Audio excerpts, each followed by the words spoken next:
Hello friend, જય દ્વારકાધીશ, રાધે રાધે। આજે આપણે બનાવશું ફરાળી બોલ્સ। તેના માટે મેં અહીંયા સાબુદાણા રાતે પલાળી દીધા હતા અને સરસ પલળી ગયા। જો આવી રીતે પલાળી લેવાના છે અને બહુ પાણી નથી રાખવાનું, આવી રીતે એકદમ છૂટા છૂટા પલાળી દેવાના છે।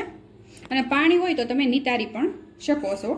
અને તેમાં આપણે 3 થી 4 આ બાફેલા બટેટા છે એ ઉમેરશું, આવી રીતે ભાંગીને। અને હવે તેમાં સિંગનો ભૂક્કો છે, મેં મિક્સરમાં ક્રશ કરી લીધો હતો, તે ઉમેરશું 2 ચમચા જેટલો।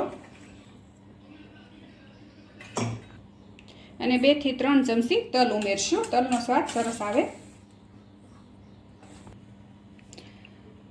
અને અહીંયા આદુ અને મરચી લીધી છે, તેને મેં આવી રીતે ખાંડી લીધું છે, તે ઉમેરશું। તમે જેટલું તીખું ખાતા હોય એ પ્રમાણે લેવાનું। અને અહીંયા મેં કટકી કરી છે મરચાંની થોડીક, તે ઉમેરી દેશું 2 થી 3। અને અહીંયા મરીનો ભૂક્કો લીધો છે, તે ઉમેરશું। થોડીક હિંગ ઉમેરશું અને 2 લીંબુનો રસ ઉમેરશું।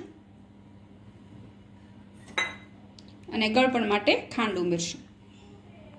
અને આખું જીરું લીધું છે 1 ચમચી જેટલું, તે ઉમેરી દઈશું। અને કોથમીર ઉમેરી દઈશું અને બધું મિક્સ કરી લઈશું હાથે કરીને।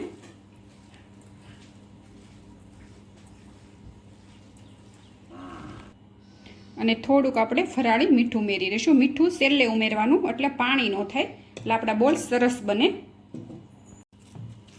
અને આવી રીતે મેં બધું મિક્સ કરી લીધું છે। હવે એના બોલ્સ બનાવી લઈશું।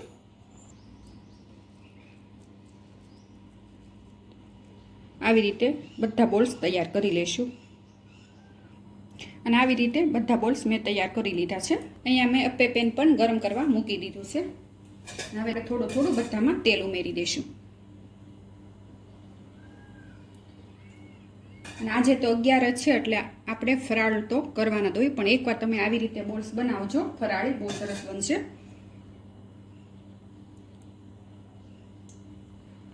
તેલ ગરમ થઈ ગયું છે, તેમાં આપણે આ જે બોલ્સ બનાવ્યા છે તે મૂકી દઈશું।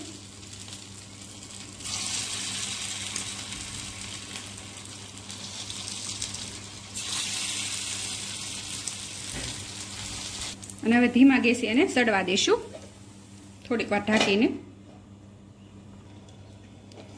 અને હવે આપણે પલટાવી લઈશું। તમે જોઈ શકો સરસ બન્યા છે, જુઓ તમે આવી રીતે આ બાજુ પણ આપણે શેકી લઈશું। અને ધીમા ગેસે શેકવાના, એટલે અંદર સુધી શેકાઈ જાય। અને હવે બધામાં આપણે પાછું થોડું થોડું તેલ ઉમેરી દઈશું।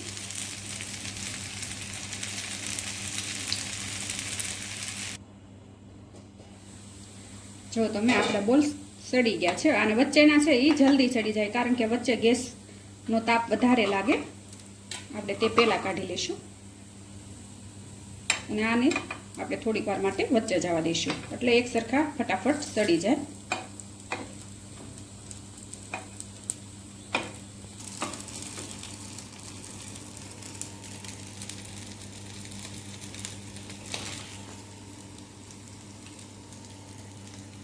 આપણા બોલ્સ અહીંયા તૈયાર છે, તમે જોઈ શકો છો સરસ બન્યા। આજે 11 છે, એટલે મેં આ ફરાળ બનાવ્યું છે।